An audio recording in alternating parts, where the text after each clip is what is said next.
Okay, I'll get you the injury data that I have here for you. So Shaves, hurt his knee, came back into the game. We'll see where it goes from here. I'm still evaluating his situation. Gabe, unfortunately, has a torn ACL, and he'll be out for the season. Jordan Poyer, hamstring, will be week to week. Don Kincaid, I know there's, some information out there about him being in a boot. It was more precautionary. He should be fine this week as we head into the week of practice here. The rest of so Terrell Bernard, Max Harrison, Ty Johnson, all are improving. We'll see where it goes. Josh Allen certainly sore, and as you know, he's going to do whatever it takes to play. And then Damar Hamlin had a good first week overall, coming off the IR, and or not off the IR, but opening up his window, and we'll see where that goes. And then we're going to return both Curtis Samuel and Ed Oliver to practice this week here. So, time's yours. The first player you mentioned with the knee. Shavers. Oh, Shavers. Yeah. You said Jordan's week to week. Is that not expecting him to play on Saturday then? Correct. Yeah. How did you feel like Jordan Hancock did feel like it? He did a good job. Yeah, young player. It's good to get him the reps he got, and did some really good things out there, especially for a young player that hasn't played a ton in terms of consistently back there. He's been in certain packages for us, but he did a good job. They were going after him a little bit. Just what can he learn from that moving forward? Well, when you're young, you're going to get targeted. They're going to go at you, especially even if you're not young, a player goes out, usually that's where the spotlight's going into that position. So especially when you play in the secondary, so that, they certainly did that. And, I'm sure he'll learn from it. What about the safety position? I know those two guys together, I guess Cole and Hancock. Can you give us what your take is now, given the player situation, how he's heading into this game? Just your thing in general overview as to, without telling me like strengths and weaknesses. Yeah. Of those two, in terms of who they are as players and whatnot. I mean, they're two good young players, just at the start of their careers. Cole's obviously a year and a half into his, or a year plus now. And he's got more experience than obviously Jordan does, but Jordan's done some good things. And, in college, he played multiple positions, played some nickel, played some safety, maybe even played some corner here and there. So, he's been doing some of that for us as well. So he's got some position flexibility to work with also. Did they get reps over time, over the last weeks or during the regular season? How many reps would they get together? Not much. Yeah. I mean, just when you look at who's been back there with DeMar, T-Rap, Jordan, Cole, Cam's been back there at times, Jordan Hancock, right? So you're cycling through quite a few. Savage has been back there. So probably not as much of continuity as you'd hope in terms of those two working together. Sure. Any chance that Max Harrison can practice this week? I'm not sure. We're seeing he is improving. We'll see where that goes. Sean, you can go back to week 1 against Baltimore, trailing in the fourth quarter the way that you guys did. It seems like resiliency has been kind of maybe the hallmark of this team as the year has gone on, whether it be trailing a game, coming back and finding a way to win, or dealing with these injuries kind of week over week. What do you think has allowed this group to be as resilient as it has been? Well, you don't always have a choice, right? I mean, that's kind of how it goes sometimes. And the leadership of our team, right, led by Josh, his toughness. I mentioned it yesterday, I believe, after the game, permeates through our entire team, the organization, and then you go into the other leaders that we have. I mean, you got a lot of young guys playing yesterday, and some guys that weren't expected to play, but played prominent role, ended up playing rather big roles for us in the game. And it all starts when they can watch some of the leadership group lead by example, and that's what was happening yesterday. And then just the toughness through adversity, over the season and through those moments, crucible moments that build character, build toughness, build callousness. There's a lot of different ways to say it, but it can either break you or it can make you stronger. As hard as it is, you want to come out on the other end, having it made you stronger. And I feel like, on the whole, that's what's happened with our team. Do any of those moments stand out to you that you look at? Oh man, great question. I feel like, well, you mentioned the start of the season, right? I mean, the back half of that Ravens game, and going against a really good team and being able to pull that game out, and then just different moments from there. I would say quite a few of them, and I do believe nobody wants injuries. Injuries happen to every team. The changes in the lineup week to week, you want to have more continuity, more consistency. A little bit maybe to Tim's question about the safeties. But that said, it forces you to, hey, this is your new teammate. Introduce yourself, right? Go out there and play together, and that also builds a certain level of adaptability, if you will, right? It's like kind of like, all right, you're going to pick up and move from one school district to this school district. Nobody wants to do that, but hey, get in there and go meet your new classmates, and that's not easy. So, but I think that's what also builds character. Sean, I apologize if I missed it, but did you mention Matt Prater? Matt Prater is in a good spot, and he will have some form of practice this week, maybe similar to last week, maybe a little bit more. We'll see. With Shaq Thompson, Jordan Boyer, Brandon Cooks, Matt Prater, you guys brought in a lot of experience with several guys, and they've all made an impact on the field. I'm curious, with all that experience, wisdom that they've gained throughout their careers, how has that group made an impact off the field? Have you seen on your locker room and your? Oh yeah, no, for sure. I mean, I had a chance yesterday before the game. I saw Drayton Florence, who played for me before years ago. He was on our Super Bowl team, and one of the things that stood out about Drayton, we had actually been released, I think, at the 53 cut, and then brought back a few weeks later, give or take. And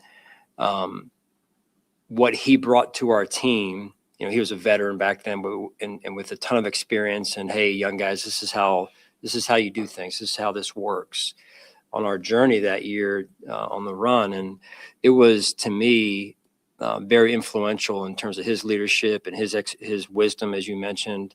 And now you're seeing that in some of these other players with the vibe that they bring, the look in their eye during the week. Yeah, everybody's tired, and they're tired too, but I mean, they're digging deep right now. And so young guys see that, yeah, they'll hear it, but they're also going to watch it, and how these guys handle themselves on a short week like this and get themselves ready to go. And I mean, that environment yesterday was some of our young players' first experience in that type of setting. And to have those guys on the team lead by example, like I said before, is a great thing for us. A lot's been made of disguising coverages and pre-snap, post-snap, and even Coach Cohen gave you guys a lot of credit yesterday for being able to do that. But with all the new rules and the headsets and talking, has that forced you to evolve also in how you kind of approach changing coverages and doing different things throughout the week or on game day, basically? Yeah, I mean, you try and do the best you can to disguise things. These offenses are evolving every year, and so you try and evolve with them. Sometimes there's only so many things you can come up with, though, year to year, week to week, I guess, too. And like I said, I think I made mention of this last week, of these offenses used to be able to game plan in a certain amount of time, and now it seems like it's like triple what the time that you have to spend, because there's so many different styles of offense just in one offense that you're going to face. And so it's, and now they've got the radio signals and all that type of stuff. So a lot of smart coaches out there. John, you were asked about it after the game. It's been a fun kind of topic of conversation, game management approach. The idea of maybe trying to bleed a little bit more clock there. I don't know if, now that you've had a chance to go back and look at it again and review it and maybe fully digest it, how do you feel coming away from it? Do you feel like you guys made the right call, or would you have maybe done things differently?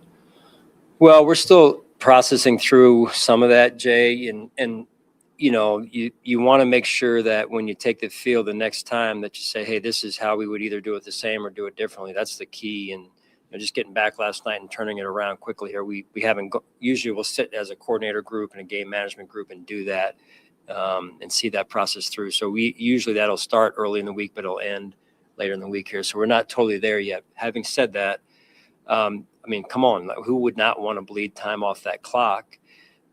It is a slippery slope, though, at the same time. If you try and get too cute and then you all of a sudden take yourself out of, call it quarterback sneak position, now you're running different plays. And now the chance for a negative play to come into play becomes more and more real. So there's a downside to that. Hey, yeah, I was raising my hand. Let's take time off the clock. Just say that. And so it's like, how do you want to do that? Right? You want us to, hey, get the ball and just kind of do one of those? Like that happens in the backyard. Yeah, it does. It happens in the backyard. But, and there's going to be a lot of people that is going to say, hey, oh, you could just do that. Why don't they try it first? And then when they don't score, you guys can talk about them. So I wanted to make sure that we didn't get too cute. That was when it's a little gray, you say, hey, let's trust our defense, and they did a phenomenal job. You raised your hand. Who voted you down? Me. I thought better of myself. It was an unusual situation. I mean, you think of all these things that present themselves. Have you been around one like that? Yeah, after the game, I was reflecting after I left you guys yesterday, and just getting changed and whatnot. I'm thinking to myself, I don't think I know as a head coach, I've never been through that situation. But I also, I gotta believe it's happened somewhere with all the games over the years. I just don't know how many people have actually, what have they done? And so we'll do our research on that, and that's part of the process we've got to still get through. But I can tell you this, it's going to go on our core group of situations to try and work, and we'll go work on it. It'll probably never come up from here on out, but I'll be dead, Go ahead. When it comes to Brendan Cooks, just what additional elements beyond the speed that he has, have you seen him contribute to this offense? I'm not sure if speed played a big factor in getting open yesterday, just the instincts that he has. Yeah, football player. I mean,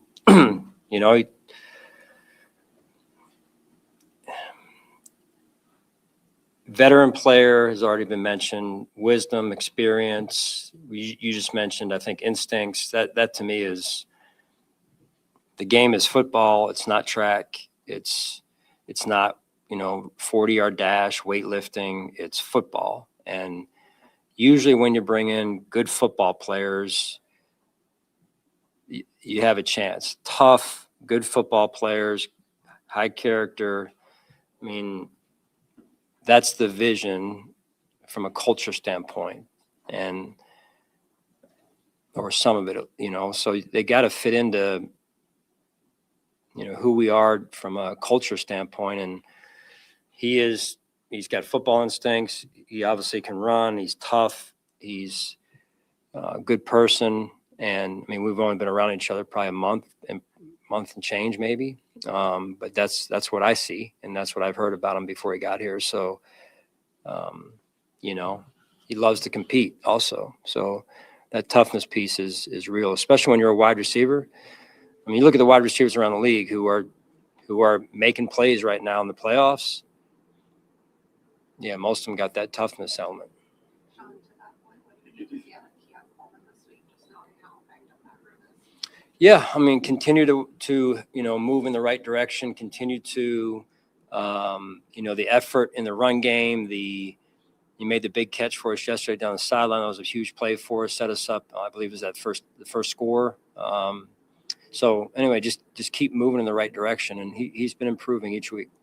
This is a Matt Prater question, but I want to ask in a more holistic sense. When you have a guy and you're not sure if he's going to go, or you want to check him out pregame, what do you look for in that pregame situation? And kicker's such a different thing. What then do you do for a kicker that you wouldn't do for a position player? I guess it's probably a little bit more on a case-by-case basis. Matt was in a situation where he kicked Thursday, I believe it was last week. That was the plan. I thought, our training staff did a really good job of, along with Matt, of mapping that out. And then, he went out there and kicked pre-game, even before pre-game. And so I had a chance to get out there and watch him, and he looked good. He looked strong. And then being able to use Mitch, like I said, to take the kickoffs to help us there. I thought Mitch did a good job as well there. So, like I said after the game, those two guys are tough dudes now. Once he gets the green light to go, how much do you monitor that during the game or your staff? Are they like every time he swings his leg or warms up into the net, double checking to make sure he's good to go? Yeah. I'm not, but usually I'll get someone will communicate to me of, hey, he's not feeling great. Like that's what happened in the previous game, right? So he wasn't feeling great, kind of put the yellow light up, and we have a conversation then that ensues, and we get a little bit more information on what's going on and what he can and can't do. So that's kind of usually the backside of it. Sean, I know you always prepare for weather, but altitude will be a big word this week. How do you go about this week, kind of laying that out with your staff to making sure your guys are prepared to kind of deal with that? Yeah, we'll deal with it. Like we deal with other things at different stadiums, different geographic locations. So, we've got to make sure we do our due diligence and prepare, and that'll be a piece of it. At the end of the day, we got to make sure we're executing at the highest level. You mentioned it. Did you say it? Go ahead. You mentioned it. Josh is going to do whatever it takes to play. As he's going to the blue tent, he did so twice.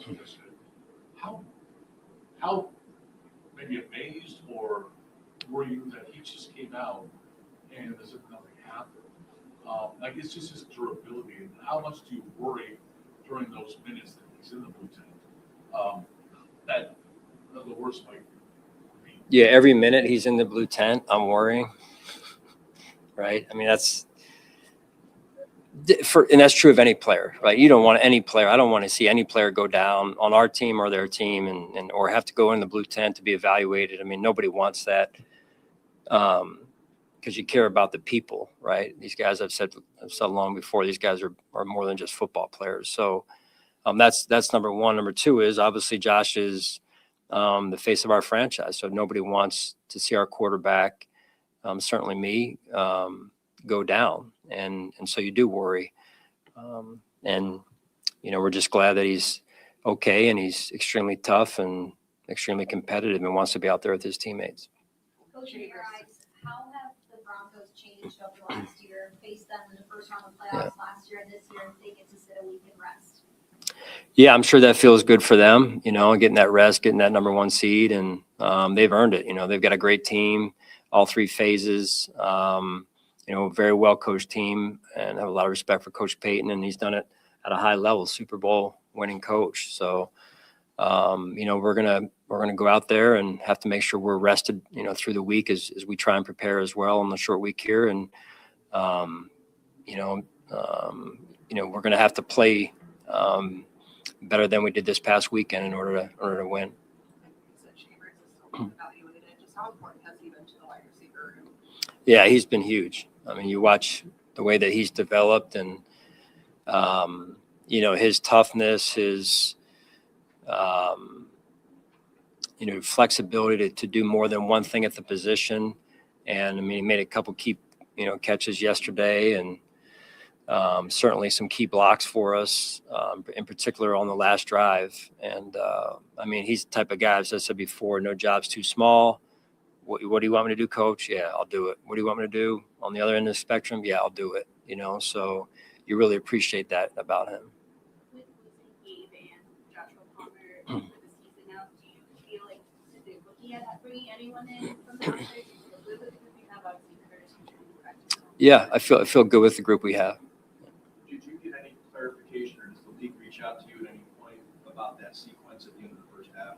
Any greater explanation as to what happened? No, and really didn't. because of the duration that's passed since the game and until now I'm being in front of you guys today, it's been a short amount of time, right? And then I looked at the play, I slowed it down.